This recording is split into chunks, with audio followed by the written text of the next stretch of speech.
From morning onwards, I have been studying this book, Freedom from the Known, by Sri J Krishna Murthy.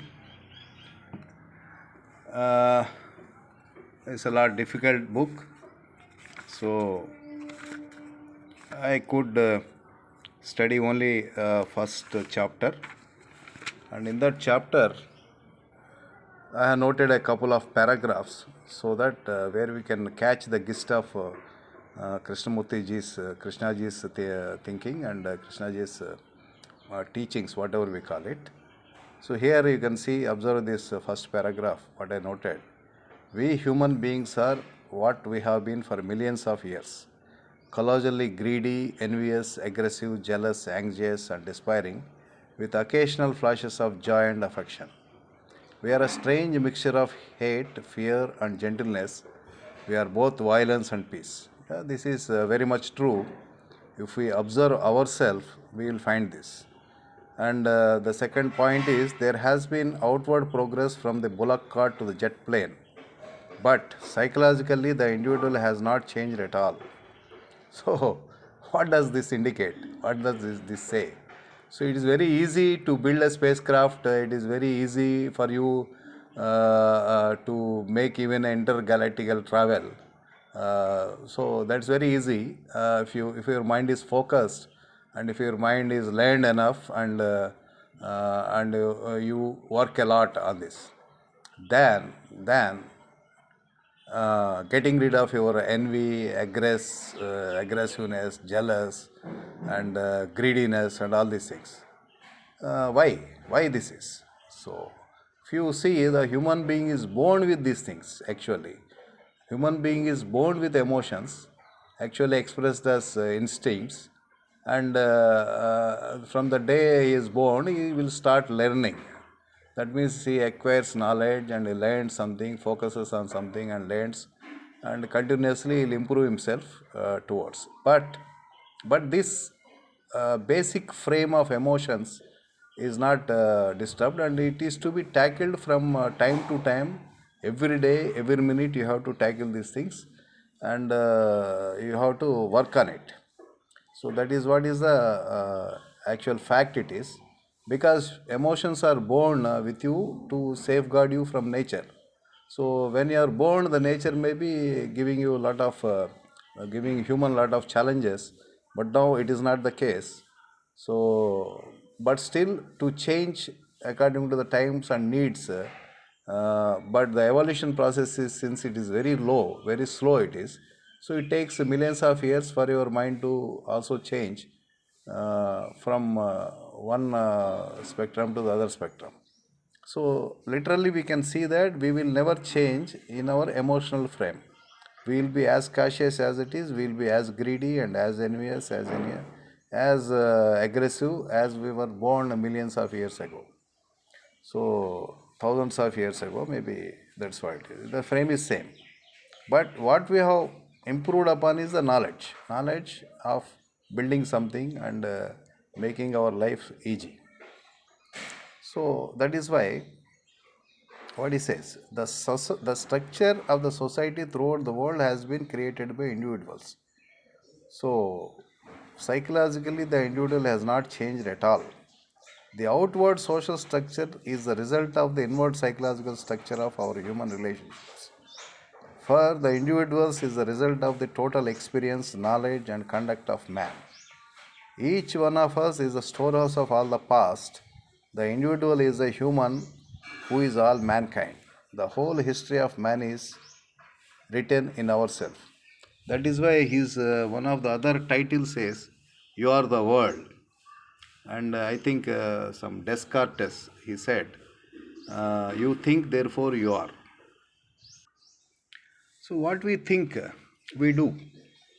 So what is in our thinking is not only the knowledge we acquired, but also the emotions, the selfishness behind each and every activity, what we call. So we protect ourselves, for the growth of ourselves, to protect ourselves.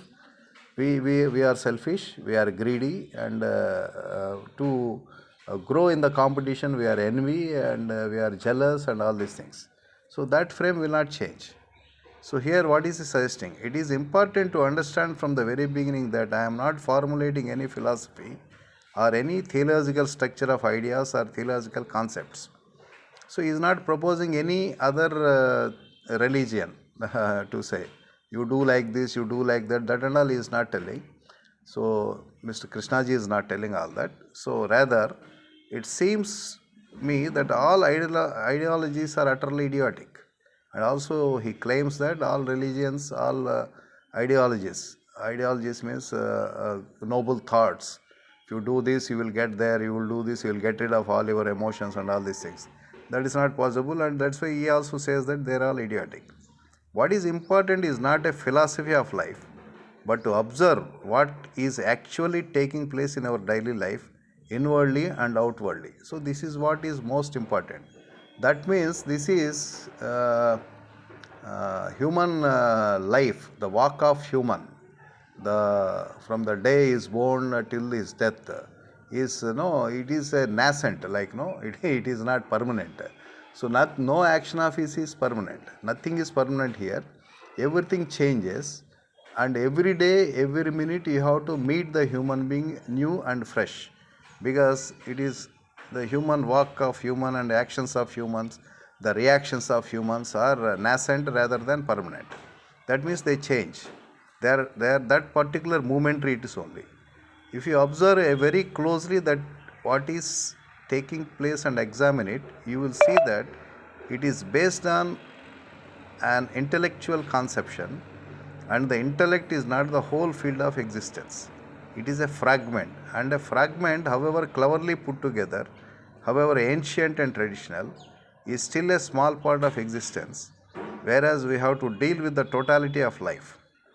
Here what he says is this: whatever that intellect is, what intellect is your the intelligence which is based upon your past knowledge and all these things.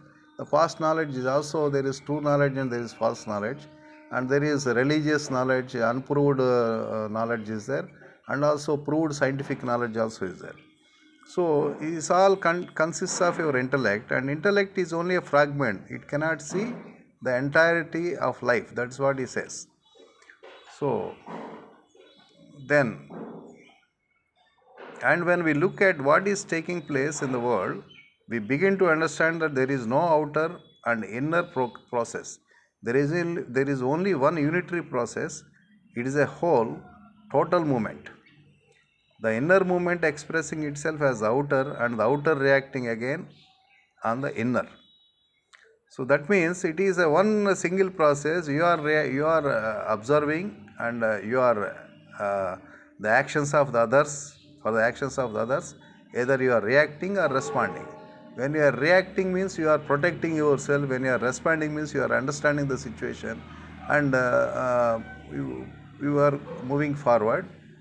You are proactive. The response makes you proactive. The reaction makes you selfish. This thing that means protectionism. So your reactive means you are protecting, trying to protect yourself, your self-interest. So that is what we observe every day. Some places we are responsive, some places we are reactive. So when you are with the society, other than your family, you are mostly you are reactive. But with your family, you are mostly responsive, because on your family you are having a lot of love and affection, and even if you react initially also, slowly you will tend to be responsive. So this is an entirely, whatever that your reaction is, whatever the responses are you are having, the same world you will be creating around. That is what he says. So then, if you see, there is one, it is a whole, total movement. The inner movement expressing itself as the outer, and the outer reacting again on the inner. That means, to be able to look at this seems to me all that is needed, because if we know how to look, then the whole thing becomes very clear. And to look needs no philosophy, no teacher, nobody needs tell you how to look. You just look at it, that's all. So then, can you then, seeing this whole picture, seeing it not verbally but actually, can you easily, spontaneously transform yourself? That is the real issue. Is it possible to bring about a complete revolution in the psyche? So we have seen earlier in the beginning of uh, this text. That means we are not changed in psyche, but we could change the entire world with technology. A lot of technological progress is there, but psychologically we are not changed. So, can you change yourself? So that's what the straight question he asks. Can you? You don't.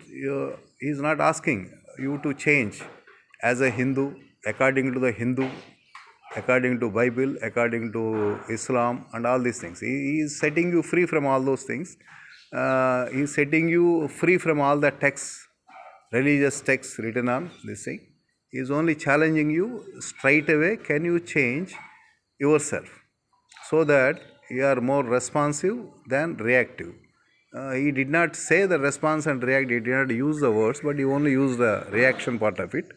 So what I understand is, if you are more responsive, I think you can really change the world around you, so that you will start loving everybody. So that in love you will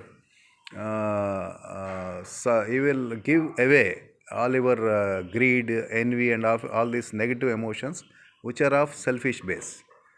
So love only can give you a beautiful world around you. It can create a beautiful world around you. That is what he proposes. It is not my proposal. In later chapters also he talks more about love, and change in the psyche. So that is what I understood from J Krishna Murthy. So I think today's time is well spent, I feel. Thank you. Thank you for listening to this.